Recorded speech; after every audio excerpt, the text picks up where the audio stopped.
Oppo A5 Pro স্মার্টফোনটি দেখতে সুন্দর, হাতে নিলে মনে হবে যেন একখণ্ড পাথর। হ্যাঁ, Oppo A5 Pro এর ডিজাইন এবং বিল্ড কোয়ালিটি সত্যিই অসাধারণ, যেটা আপনার 2 তলা থেকে পড়লেও ভাঙবে না, আর কভার পড়লে তো তা 4 তলা থেকে পড়লেও সার্ভাইভ করবে। কিন্তু ভেতরের কভারটা কি জানেন? ডিসপ্লে সাধারণ, মানে প্রসেসর যেন পুরোনো দিনের এক খেলনা, আর ক্যামেরা দিনরাত মিলিয়ে কোনো মতে ছবি তুলে। তাহলে এই স্মার্টফোনটা আসলে কাদের জন্য? যারা স্টাইল আর শক্তপোক্ত বিল্ড কোয়ালিটি চান কিন্তু পারফরমেন্স নিয়ে মাথা ব্যথা ঘামান না। হতে পারে এটা তাদের জন্য আদর্শ চয়েস, কিন্তু যারা ভালো ক্যামেরা, দ্রুত প্রসেসর এবং চকচকে ডিসপ্লে চান তাদের জন্য বাজারে আরো বিকল্প রয়েছে। তাই অবশ্য কেনার আগে ভালো করে ভেবে নিন আপনার কাছে কোনটি বেশি গুরুত্বপূর্ণ, স্টাইল নাকি পারফরমেন্স। অবশ্যই ভিডিওটি দেখলে বুঝতে পারবেন। তাই চ্যানেলে নতুন হলে চ্যানেলটি সাবস্ক্রাইব করে ভিডিওতে লাইক দিয়ে ভিডিওটি শুরু করা যাক। আর আমাদের ফেসবুক পেজ থেকে দেখে থাকলে অবশ্যই পেজটি ফলো এবং ভিডিওতে লাইক দিতে ভুলবেন না। ফার্স্ট অফ অল ডিজাইনের প্রসঙ্গে বলা যাক, যেখানে এবারে দেওয়া হয়েছে আপনার মিলিটারি গ্রেডের সার্টিফিকেট। এক কথায় স্মার্টফোনটি আপনি 2 তলা থেকে ফেলুন কিংবা 4 তলা থেকে কভার লাগিয়ে ফেলুন, তাও কিন্তু স্মার্টফোনটি সার্ভাইভ করবে। তার সাথে আন্ডার ওয়াটার ছবিও তুলতে পারবেন, কারণ এতে থাকছে IP68 এবং 69 এর মতন রেটিং। ডিজাইনের ক্ষেত্রেও বড় একটি পরিবর্তন এসেছে। ব্যাকে দেখতে পাচ্ছেন খুবই সিমিলার এবং সিম্পল ডিজাইন রাখা হয়েছে, যার ব্যাকে এবার সম্পূর্ণ ফ্ল্যাট রাখা হয়েছে, যেটা হালকা আপনাকে লেদার ফিলটা দিবে। আর ক্যামেরা মডিউলে দেখতে পাচ্ছেন, মিন্স ক্যামেরা সার্কেলে যে ক্যামেরা রিংটা দেখতে পাচ্ছেন গোল্ডেন কালার, সেটার কারণে স্মার্টফোনটির লুক কিন্তু হালকা আই ক্যাচিং বলতে পারেন। ওভারঅল ডিজাইন মোটামুটি সিম্পলই রাখা হয়েছে, তবে হ্যাঁ, বিল্ড কোয়ালিটি কিন্তু যথেষ্ট হার্ড করা হয়েছে। তবে তার মানে এই না যে স্মার্টফোনটিকে আপনি সরাসরি গিয়ে আছাড় মারবেন, ওইটা জাস্ট আপনার বাই মিস্টেক কিংবা অ্যাক্সিডেন্টলি পড়ে গেলে আপনার কাজ করবে। আদারওয়াইজ আপনি যদি আছাড় দেন তাহলে কোনো সার্টিফিকেটই কিন্তু কাজ করবে না। যার সম্পূর্ণ ওজন করা হয়েছে 180 গ্রাম। তবে মজার ব্যাপার এই যে এখানে কিন্তু 5000 থেকে সরে 5800 mAh একটি ব্যাটারি দেওয়া হয়েছে,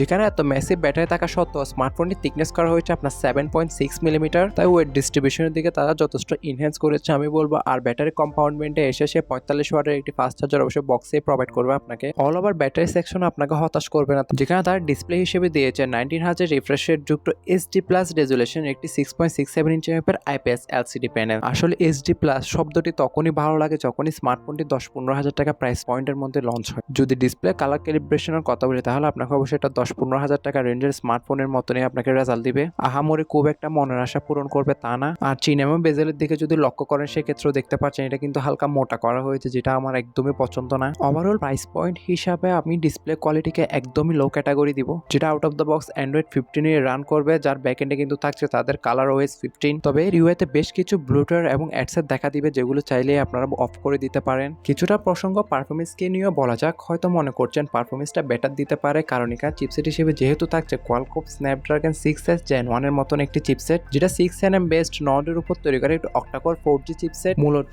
এই চিপসেটটিকে আপনি kind of Helio G100 ultimate কিংবা G99 অথবা G88 এর মতনই পারফরমেন্স ধরতে পারেন, কারণ এই 2,65,000 প্লাস অন্তত স্কোরের সাথে আসা চিপসেটটি আপনাকে আহামুর খুব একটা ভালো রেজাল্ট দিবে তা না গেমিং এর ক্ষেত্রে। যেখানে আমরা পাবজির মতন গেম 1040 FPS রেখে প্লে করতে পারবো, তবে হ্যাঁ, এটা যেহেতু গেমিং সেন্ট্রিক একটা স্মার্টফোন না, তাই গেমিং পারপাস যারা নিতে চাচ্ছেন তারা দূরে থাকবেন। যদি আদারওয়াইজ আপনি যদি হার্ড লেভেলেরও আপনি মাল্টিটাস্কিং করে থাকেন তাহলে সেক্ষেত্রেও বলবো স্মার্টফোনটিকে অ্যাভয়েড করার জন্য, কারণ স্মার্টফোনটি ব্যাকগ্রাউন্ডে আপনি 5টা থেকে 6টা অ্যাপ রান করলে কিন্তু স্মার্টফোনটিতে আপনার হালকা স্লো হয়ে যাবে আমি বলবো। তাই পারফরমেন্সও অল ওভার এই প্রাইস পয়েন্টের মধ্যে ডিসেন্ট কিংবা বিলো অ্যাভারেজ টাইপেরই আপনাকে একটা রেজাল্ট দিবে। যার ব্যাকে প্লেসমেন্ট করা হয়েছে ডিউল ক্যামেরা সেটআপ, যাতে রয়েছে প্রাইমারি ক্যামেরা হিসেবে 50 মেগাপিক্সেলের মেন ওয়াইড যুক্ত সেন্সরটি আসলে এটাই কাজ। আর সেকেন্ডারিতে 2 মেগাপিক্সেলের একটি সরকারি লেন্স দেওয়া হয়েছে, যার ব্যাক ক্যামেরা দ্বারা সর্বোচ্চ 1080p ভিডিওগুলো শুট করা পসিবল হবে। তবে OIS না থাকায় ভিডিওটি বেশ শেকি মনে হবে আপনার। আর ফটো কোয়ালিটি নিয়ে বলবো যে আপনি দিনের আলোতে কিংবা ডেলাইটে মোটামুটি ভালো ছবিগুলো তুলতে পারেন যদি যথেষ্ট লাইট প্রপারলি থাকে। তবে অন্ধকার এরিয়াতে আপনার ভালো ছবি আসার এক্সপেকটেশন টোটালি করিয়েন না। পাশাপাশি কিছু ক্যামেরা স্যাম্পল স্ক্রিনেও দেখতে পাচ্ছেন, আর আমি মনে করি আহামরি খুব একটা ভালো রেজাল্ট দিবে তা না, আপনাকে বিলো এভারেজ টাইপের একটা রেজাল্ট দিবে। সেলফি লাভারদের নিয়ে একটুও বলা যায়, কারণ এখানে সেলফি লাভারদেরকেও কিন্তু হতাশ করেছে। হ্যাঁ, ঠিকই বলছি, 8 মেগাপিক্সেলের সেন্টার পঞ্চাশ সেলফি ক্যামেরাটা মনের আশা পূরণ করতে পারবে না আপনার। সর্বোচ্চ ভিডিও কলে কথা বললেই ভালো হবে, কারণ সেলফি ক্যামেরা দ্বারা সেলফিগুলো তোলার পর অবশ্যই সেলফিতে অনেক বেশি আপনার ছবিতে ঘাটতি দেখা দিবে, আপনার রেজুলেশন বলুন কিংবা ডিটেলস বলুন। তবে হ্যাঁ, আন্ডার ওয়াটার সেলফি তুলতে পারবেন, তবে এটা এই আপডেটে না, আমরা নেক্সট আপডেটে। পাশাপাশি থাকছে speaker, side mounted fingerprint sensor সব কিছু এসেনশিয়াল সেন্সর,